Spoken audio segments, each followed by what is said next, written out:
हाय.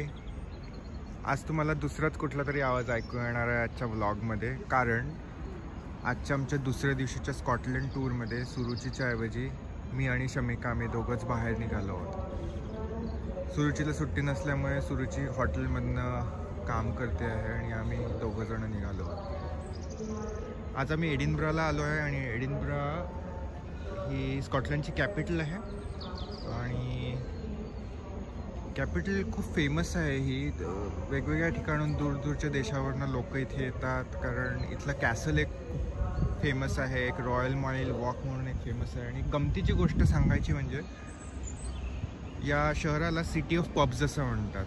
म्हणजे शहरामध्ये साधारण 1200 पब्स आहेत, विच इज लाईक एका दिवशी तुम्ही 3 पबमध्ये जरी गेले तरी you will not be repeating a pub. Fantastic आहे.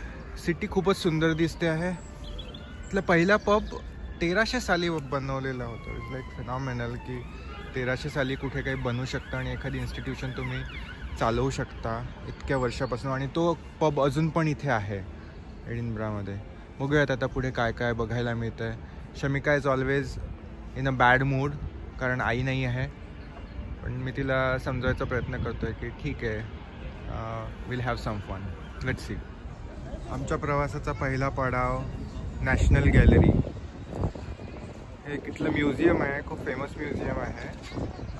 पण शमिकाने याला ऑलरेडी रिजेक्ट केलेलं आहे, कारण शमिकाचं असं म्हणणं आहे की खूपच लेम असं आहे म्हणून. पण ॲपरेंटली हे छोटं जरी असलं तरी याच्यात बरेच असे फेमस पेंटर्सचे आर्टिफॅक्ट्स वगैरे ठेवलेले आहेत.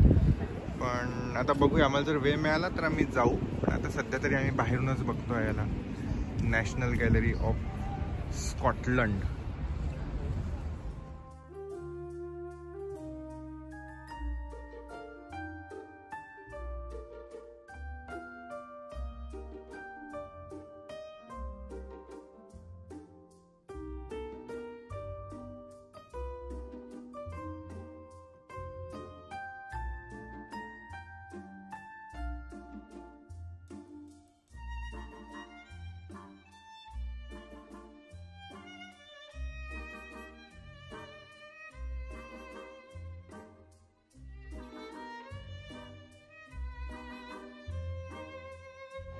हे दुसरा स्टॉप. आम्ही स्कॉट मॉन्युमेंट नावाच्या ठिकाणी आलो आहे. एक असं प्रचंड 250 फूट उंच त्यांनी एक स्पायर टाईपचं बनवलेलं आहे right in the centre of Edinburgh. आणि this is dedicated to Walter Scott. Walter Scott हा स्कॉटलंडचा खूप फेमस रायटर आणि पोएट होता. आणि खूप सारे नाटकं, बुक्स, कविता अशा लिहिल्या होत्या. तर त्याच्यामध्ये जो संगमरवरी पुतळा दिसतोय तो वॉल्टर स्कॉटचा आहे. आणि त्याच्या पायापाशी इथनं दिसत नाही आहे, पण त्याच्या पायापाशी त्याचा कुत्रा आहे. आणि वरती जे डिझाईन्स काढलेले आहेत ना, त्यात खूप सारे कॅरेक्टर्स आहेत. इथनं दिसतात कदाचित दिसतील. जे डिझाईन्स आहेत कॅरेक्टर्सचे, हे त्याच्या बुक्समधले कॅरेक्टर्स असे 68 डिफरंट कॅरेक्टर्स त्यांनी तिथे कार्व केलेत all over this spire. And the spire looks really impressive. छान दिसत आहे खूपच. 1-2 फोटो काढतो जवळ जमले तर. या अँगलनी आता त्या वॉल्टर स्कॉटचा कुत्रा पण दिसतोय. मार्बलचा पुतळा आहे हा. आणि हे एलिझाबेथन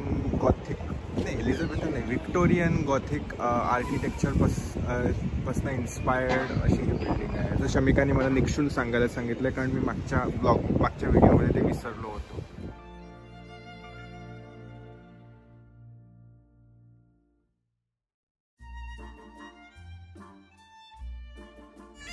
ट्रेडिशनल इन्स्ट्रुमेंट आहे बॅकपाईप म्हणून, ते वाजवणारा हा एक माणूस आहे इथला.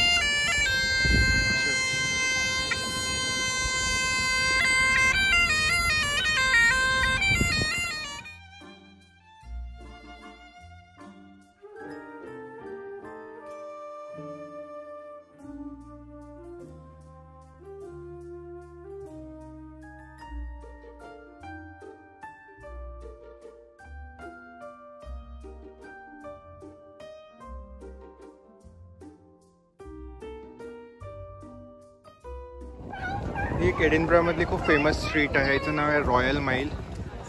बट टू बी ऑनेस्ट आम्ही ग्लास्कोमध्ये जे हॉटेल आहे आमचं, तिथे एक शॉपिंग एरिया आहे, old shopping area, Saint George's and Saint नॉक्स.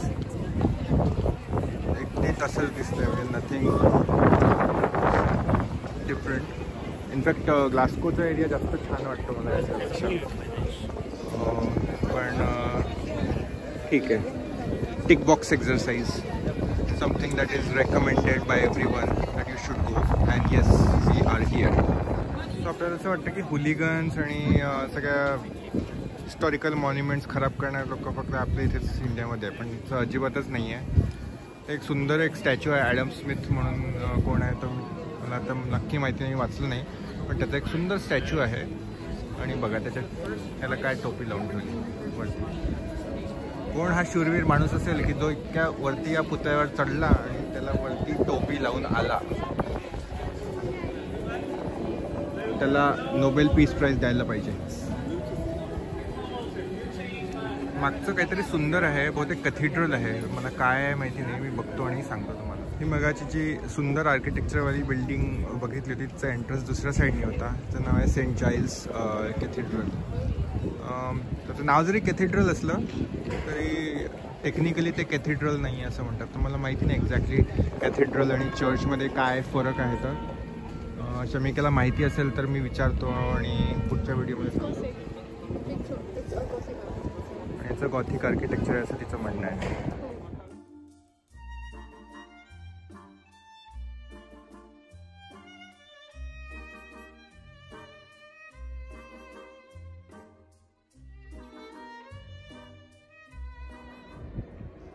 हे इथलं सुप्रीम कोर्टचा आवार आहे. माहिती तुम्हाला दिसतंय की नाही तर, पण इथे काळं कुत्रही दिसत नाही आहे. तेव्हा मला जरा डाऊटच वाटतं आहे की खरंच हे सुप्रीम कोर्ट आहे की इथल्या सुप्रीम कोर्टच्या लोकांना काही कामच नाही आहे म्हणून त्यांनी सगळं बंद करून ठेवलेलं आहे. काय माहिती की इस्टरच्या वीकच्या सुट्ट्या झालेल्या आहेत सुप्रीम कोर्टवाल्यांना, जसं शाळांना सुट्ट्या दिल्या लहान मुलांना, तसे सुप्रीम कोर्टच्या जजला पण सुट्ट्या दिल्या की काय तर माहिती आहे. नेक्स्ट स्टॉप आम्ही एडिनब्रा कॅसलला आलो आहोत. आणि हा कॅसल एडिनब्रामधली सगळ्यात फेमस आणि सगळ्यात टुरिस्ट व्हिजिटेड जागा आहे. 11व्या शतकात 1130मध्ये वगैरे हा काहीतरी बनलेला आहे. It's one of the oldest buildings, not one of the oldest building, the oldest buildings in Edinburgh. आणि ही ज्या ठिकाणी बनलेली आहे ही जी हिल आहे, आणि तुम्हाला दाखवेल थोड्या वेळाने, एडिनब्राचा एक सुंदर व्ह्यू दिसतो इथे. पण ज्या हिलवर हे बनलेलं आहे ती हिल म्हणजे एक एक्सटिंक्ट व्होल्कॅनो आहे. म्हणजे याच्या खाली कधीतरी व्होल्कॅनो होता आणि तो विझून गेला. त्यांनी त्याच्यावर हे बनवलं. जेम्स द फर्स्ट नावाचा एक राजा होता, तो इथे जन्माला आला होता या कॅसलमध्ये. एडिनब्रा तसं पण असं म्हणतात की खूप हॉन्टेड कॅसल्स वगैरे असे बरेच इथे आहेत. तर हे एडिनब्रा कॅसल पण एक असं आहे की जे त्यातलं एक खूप हॉन्टेड कॅसल म्हणून मान्यता पावलेली आहे. काय हॉन्टेड आहे त्याच्यात माहिती नाही. सगळ्यात जास्त हॉन्टेड तर जिवंत माणसंच असतात. आता कुठला तरी फटाका फुटला, असा फटाका फुटला की मला नागपूरच आठवतं. असं वाटतं की 1 o'clockला रायफल फायर करतात असं शमिकाचं म्हणणं आहे. पण मला तर तेच आठवलं की नागपूरला असा जोरदार आवाज आला की असं वाटतं की इलेक्ट्रिसिटी गेली की काय, कुठला तरी ट्रान्सफॉर्मर फुटला की काय. पण ठीक आहे, ते ट्रान्सफॉर्मर फुटला नसेल कदाचित. बालू म्हणते ते खरं असेल, रायफल फायर केले असेल त्यांनी.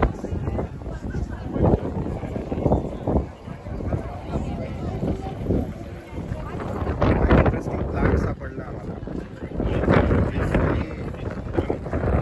ही अशी जागा आहे की ज्या ठिकाणी 1500 आणि 1600मध्ये खूप साऱ्या बायकांना विचेस म्हणून जाळून टाकण्यात आलं होतं.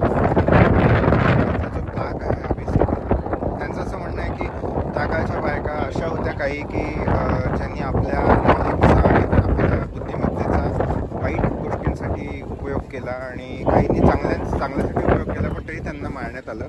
सो ते 2 गेट्स आहेत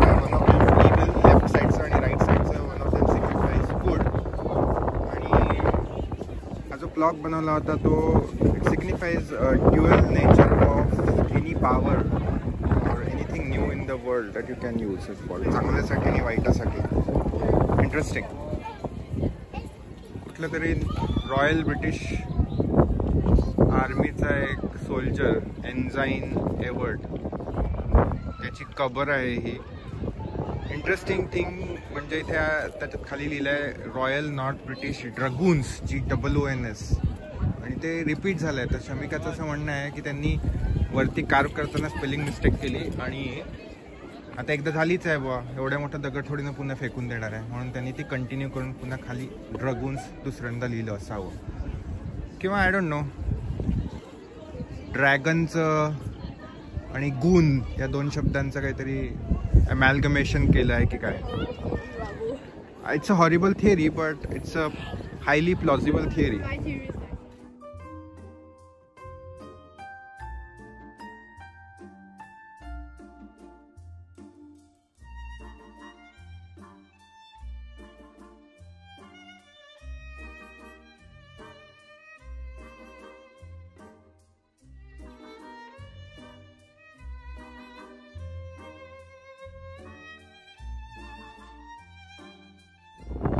सो ॲपरंटली नेक्स्ट कॅसलचं तिकीट हे 3 वाजताच अवेलेबल आहे आणि आता फक्त 1:30 वाजला आहे जवळपास.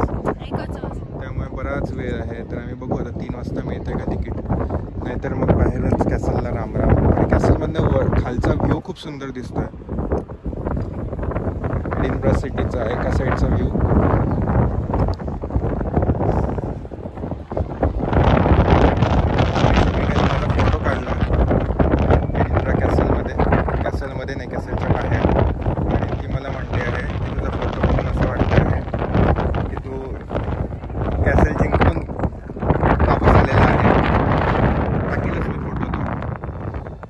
Aforementioned photo.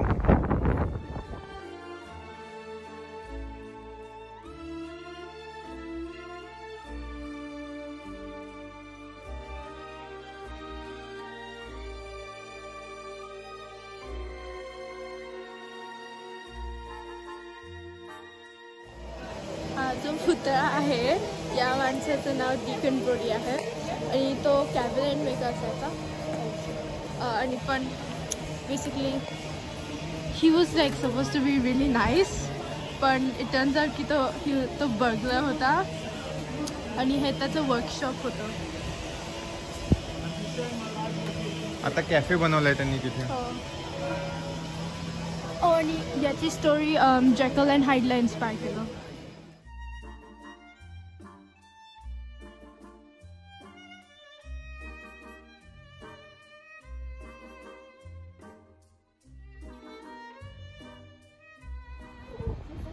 आमच्या प्रवासाचा पुढचा पडाव एडिनब्रावरनं आम्ही ग्लासगोला जाताना एक छोटंसं टाऊन आहे लिनिथगो म्हणून, तिथे आलो आहे. तर तिथे हे एक कॅसल आहे लिनिथगो पॅलेस म्हणून. इथे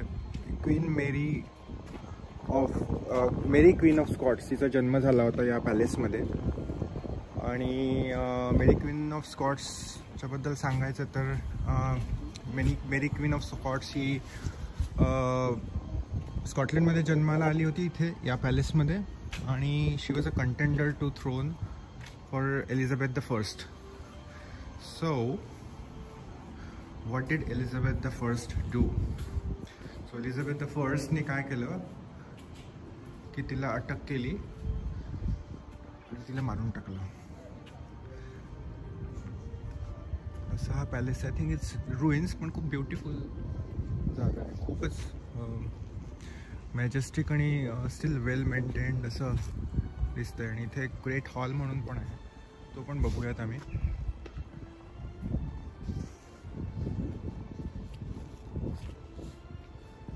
खूपच ब्युटिफुल सिरीन प्लेस आहे एकदम. सो आता मी सेंट मायकल्स पॅरिश चर्च इथे आलो आहे आणि हे चर्च जे आहे हे 1138 बनलेलं चर्च आहे. It's a Roman Catholic church आणि 1300s during Wars of independence याला फोर्टमध्ये कन्वर्ट केलं होतं एडवर्ड द फर्स्टने. आणि नंतर 1424मध्ये ग्रेट फायरमध्ये हे पूर्णपणे बर्न झालं. आणि मग बर्न झाल्यानंतर याला रिकन्स्ट्रक्ट केलं. आणि रिकन्स्ट्रक्ट केल्यानंतर साधारण 1490मध्ये याचं कन्स्ट्रक्शन पूर्ण झालं. आणि त्याच्यानंतर जसं सांगितलं मगाशी तसं 1542मध्ये मेरी क्वीन ऑफ स्कॉट्स याचा जन्म इथे झाला आणि तिचं बॅप्टिझम पण याच ठिकाणी या चर्चमध्ये इथे झालं. म्हणून हे खूपच इम्पॉर्टंट असं चर्च मानलं जातं. आणि त्या काही बरेचसे रॉयल जे सेरेमनीज होते ते या चर्चमध्ये सेंट मायकल्स चर्चमध्ये व्हायचे. पण त्याच्यानंतर 1603मध्ये जेम्स जो 6th होता ऑफ स्कॉटलंड, तो जेम्स फर्स्ट ऑफ इंग्लंड बनून केला इंग्लंडला. आणि तिथे त्यांनी आपलं कोर्ट मूव्ह केलं इंग्लंडला. आणि मग त्याच्यानंतर this was no longer required for state occasions, right. So त्याच्यानंतर this was used as a local parish किंवा लोकल चर्च.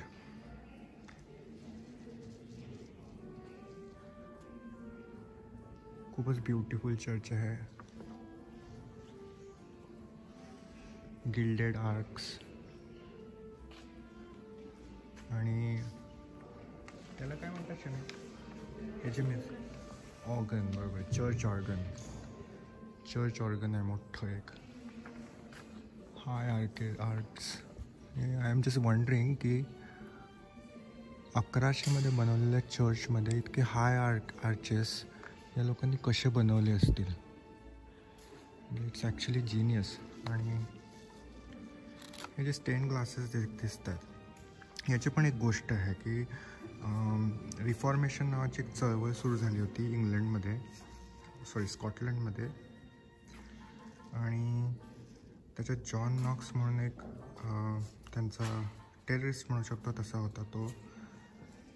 त्यांनी सगळ्या चर्चेसला कॅथलिक इमेजरी काढून टाकण्यासाठी हे केलं. तर त्यांनी काय केलं, सगळे स्टेन ग्लासेस, आर्टवर्क सगळे काढून टाकले होते आणि फक्त स्टॅच्यूज वापस ठेवले होते. तर हे सुद्धा त्यांनी सगळं क्लीन्स करून टाकलं होतं. आणि मग नंतर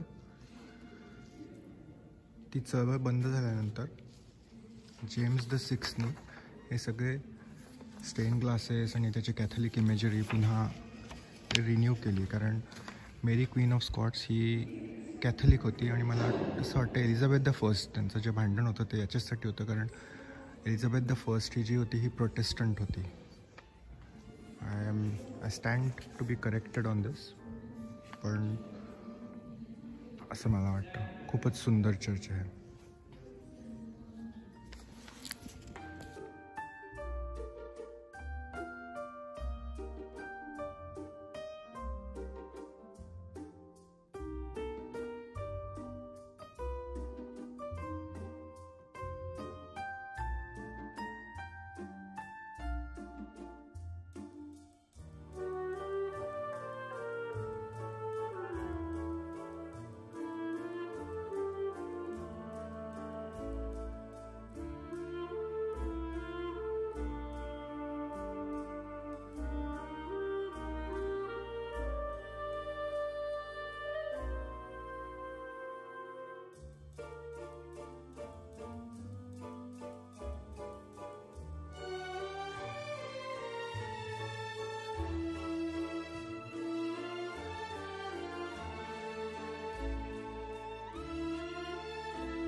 सो आम्ही पॅरिस चर्चमधनं निघालो आणि जे पॅलेस होतं तिथून पण निघालो. त्याच्या मागेच एक लॉक आहे. लॉक म्हणजे स्कॉटिश भाषेत लेक बेसिकली.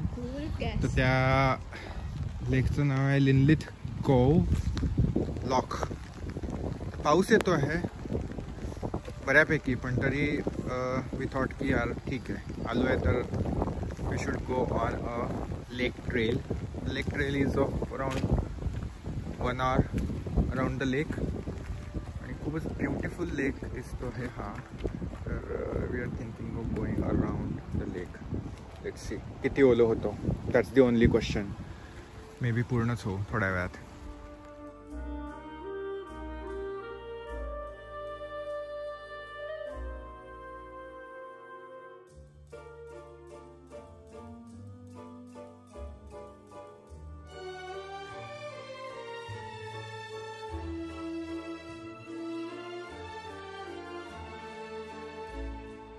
ऑलमोस्ट आमचा लेकचा टूर कंप्लीट जरी नाही झाला तरी बऱ्यापैकी झाला.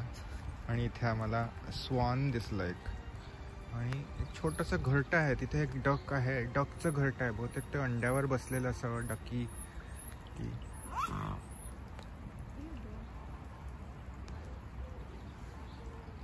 दोन स्वान्स आहेत. रॉयल दिसतात. त्यांच्यावरची चमक त्यांच्या अंगावरची, ओ माय गॉड, ते रॉयल चमक आहे. आणि तो एकदम कॉशियसली बघतोय कारण त्याच्या घरट्याच्या आजूबाजूला मोठे मोठे 2 स्वान तरंगत आहेत. तो कॉशियसली त्यांच्याकडे बघतोय की बाबा हे अटॅक तर नाही करणार, माझं घरटं घेऊन तर नाही टाकणार. एनिवे, पण लॉकचा खूप छान एक्सपिरियन्स आला. आम्ही पूर्ण ओलं झालो आहोत ऑलमोस्ट. पण आता ह्या ट्रिपचा एंड इथेच करूयात कारण आता आम्ही याच्यानंतर स्टेशनकडे जाऊ आणि पाऊस वाढला आहे बराचसा. सो याच्यानंतर आम्ही लिनलिथ कोव्ह स्टेशनला ट्रेन घेऊन ग्लासगोला वापस जाऊ. समोर पुढे बरेचसे हे दिसत आहेत ॲक्च्युली, स्वान्स दिसत आहेत. ऑलमोस्ट लाईक 30-40 स्वान्स असतील. आणि हां, सुरुची आली नाही आहे ट्रिपला. शमिकाचा गेलेला इंटरेस्ट अजूनही वापस आलेला नाही तेवढा. तरी तिला चर्च खूपच आवडलं जे आम्ही बघितलं ते. It was a surprise find, really beautiful. चलो देन, बाय.